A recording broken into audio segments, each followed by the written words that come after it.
Frank McNamee, and I grew up here.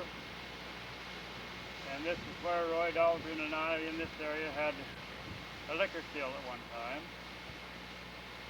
And we had a large cave dug there, covered with brush, had our own well, our own septic tank. We had 16 barrels of mash, and we run 150 gallons of whiskey a month for a bootlegger by the name of Wes Huff. And we operated here almost a year. And when the liquor become legal, why we had to quit. And when we built that cave, we built it at night in the moonlight with the horses and a wagon, and we'd come up here in moonlight and dig it, and it was 12 by 14. And it's about 8 foot deep. And we had a lot of surplus bridge planks, and we bridged it up with planks, top doubles on top. And then when we got the planks all in there, we covered it with about a foot of soil, and we set the brush back on it so nobody could see it. And like I said, I think we operated about a year. When the liquor come in was legal, why we couldn't sell no more moose, and we quit. And that was here.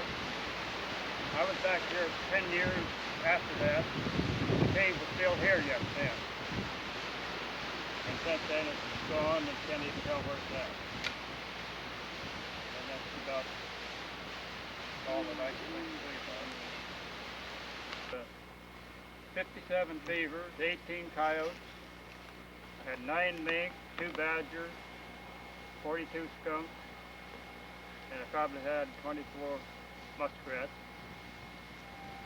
And that was pretty good income for in those days, you know, when fur was a good price.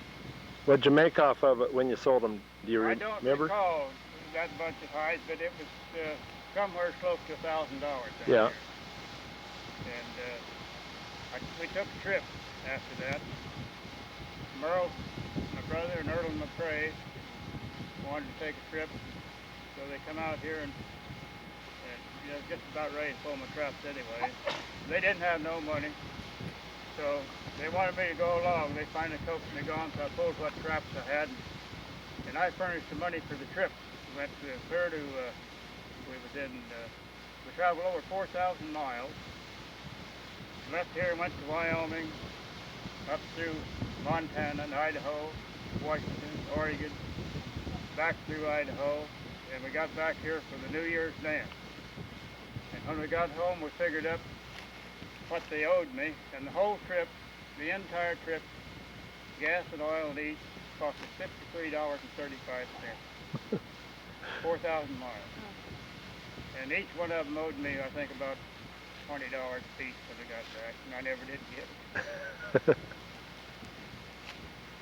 Well, right across here, what they call the Floyd Goucher Canyon. It was named after my uncle Floyd Goucher. Just below it is a canyon. I don't know what's the name. I don't know if it ever had a name or not. And years ago, my grandfather, great-grandfather, was riding around here horseback. He was visiting with his son that was homesteaded back here in the hills. And while he was riding up through that canyon one time, he found some human bones and a skull. And he took the skull home. Dad said he don't remember whatever happened to the skull.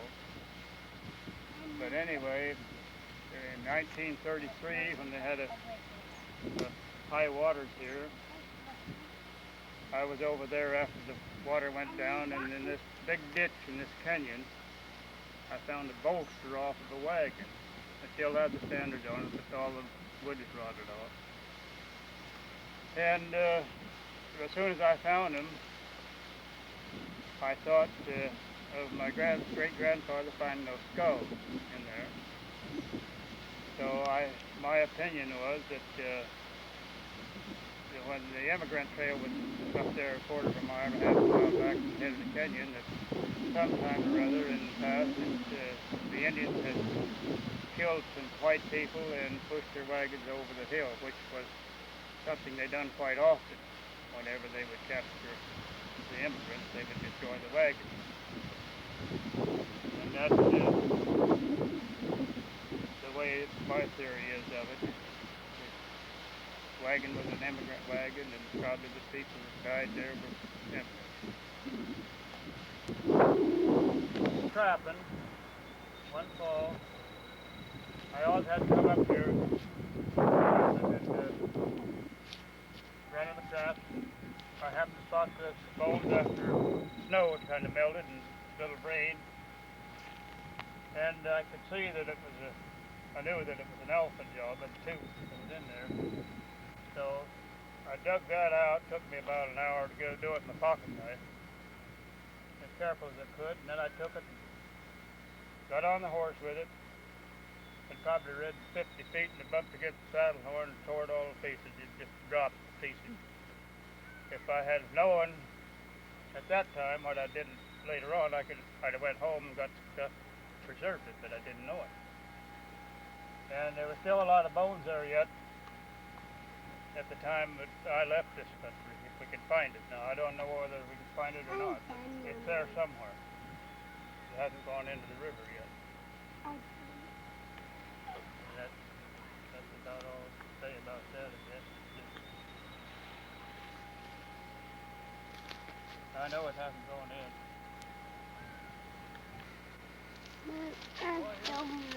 Pretty cactus in bloom, big old yellow bloom with it. Good. We'll come down and take a look at it. Yeah. My grandparents used to pick them and make the jelly out of it the following year. I've heard about that. Yeah, they picked them and made jelly out of it. My mother said that they'd go out and gather those when there was a lot of flat cactus. They'd make a jelly out of. This old tree has been here probably 500 years or better. My grandfather told me that that was a marker for the immigrants when they come in the immigrant trail up here. And I think everybody in miles around had carved their initials in that tree at one time. And when I was a small kid, we used to come up here and play in that tree, and there was a lot of buzzards nested down here at that time, and my brother and I used to take a nigger shooter and shoot at them buzzards. Then later on, about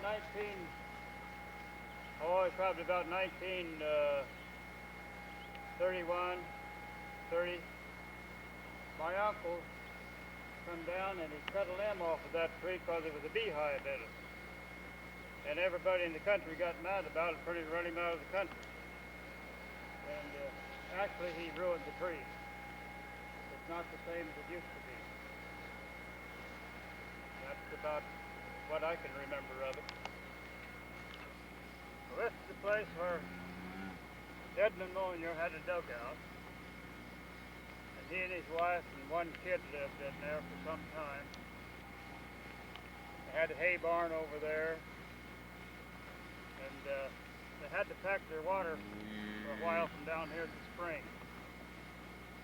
And they had this boy who was about 8, 10 years old. He used to take a yoke, go down there and put it over his shoulders and carry 2 buckets of water. The big large buckets, what they were, full of water back up here at the house. And then later on, when they got a car, why they'd drive up to the mill and get water. But they lived here some time, I don't know how long it was. And then when they moved out, they left pretty much everything they had here. Just moved out, and I don't know where they went from here. I think he sold his team. He had a team of horses.